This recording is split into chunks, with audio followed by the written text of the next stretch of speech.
الدنیا کلھا متاع وخیر متاع الدنیا المرأة الصالحہ۔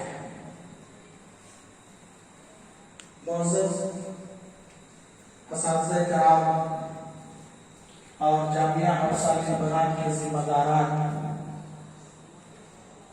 اور یہاں ساتھ میں بیٹھے ہوئے چند دوست و احباب، سب سے پہلے میں اللہ کا شکر ادا کرتا ہوں کہ اللہ تعالیٰ نے ہمیں اور آپ کو یہاں پر ایک جگہ بیٹھ کر کے ایک دوسرے کی نصیحت سننے کی توفیق عطا فرمائی، اور مجھے خوشی ہو رہی ہے بچیوں کی تعداد دیکھ کر کے، کوئی 200 سے زیادہ بچیاں ہیں اور سب ہمہ گوش علماء کرام کی نصیحت بھی سن رہی ہے۔ مولانا نے ٹھیک کہا کہ میں ادھر سے جا رہا تھا اپنے گھر، اب تک تو میں گھر پہنچ کے کھانا کھا چکا ہوتا، لیکن مولانا نے کہا کہ بچیوں کو کچھ نصیحت کرنا ہے تو میں رک گیا کہ شاید آپ لوگوں کے بیچ میں بیٹھ کر کے کچھ سننے کا مجھے بھی موقع مل جائے۔ اللہ تبارک تعالیٰ نے دین اسلام کو ہمارے لیے سراپا رحمت بنایا ہے۔ نبی کریم صلی اللہ علیہ وسلم کے بعد اب تک یا آج کے بعد قیامت کے دن تک دنیا کے اندر یہ دین اسلام زندہ رہنے والا دین ہے، اور اس کو زندہ رکھنے کی ذمہ داری ہماری اور آپ کی ہے، یا اس دین کے ماننے والے ہر مسلمان کی ہے کہ علمی اعتبار سے علم حاصل کر کے دوسروں تک پہنچا کر کے اور اس پر عمل کر کے اس دین کو ہم قیامت تک زندہ رکھیں گے۔ اللہ تعالیٰ نے اس دنیا کو مرد اور عورت سے دونوں کے جوڑے سے آگے بڑھایا۔ اللہ تعالیٰ نے ارشاد فرمایا کہ اِنَّا خَلَقْنَاكُم مِّن ذَكَرٍ وَأُنثَىٰ وَجَعَلْنَاكُمْ شُعُوبًا وَقَبَائِلَ لِتَعَارَفُوا۔ اس آیت کریمہ سے ہم کو صرف یہ کہنا ہے کہ اللہ تعالیٰ نے فرمایا کہ اِنَّا خَلَقْنَاكُم مِّن ذَكَرٍ وَأُنثَىٰ، مرد عورت سے تمہیں پیدا کیا، اور اسی سے دنیا کا چلن ہے کہ آج تک نسل در نسل جو ہے انسانی آبادی بڑھتی جا رہی ہے اور قیامت تک رہے گی انشاءاللہ۔ اللہ تعالیٰ نے قرآن مجید کے اندر عورت اور مرد کے بارے میں ان کے تفاوت کے سلسلے میں دونوں میں کون زیادہ افضل ہے، قرآن مجید نے عورت کو مرد کو عورتوں پر ایک درجہ سے فضیلت دیا اور کہا کہ وَلِلرِّجَالِ عَلَيْهِنَّ دَرَجَةٌ، عورت کے اوپر مرد کو 1 پوائنٹ زیادہ فضیلت حاصل ہے۔ اور تیسری حدیث جو میں نے پڑھا، اللہ کے نبی محمد رسول اللہ صلی اللہ علیہ وسلم نے فرمایا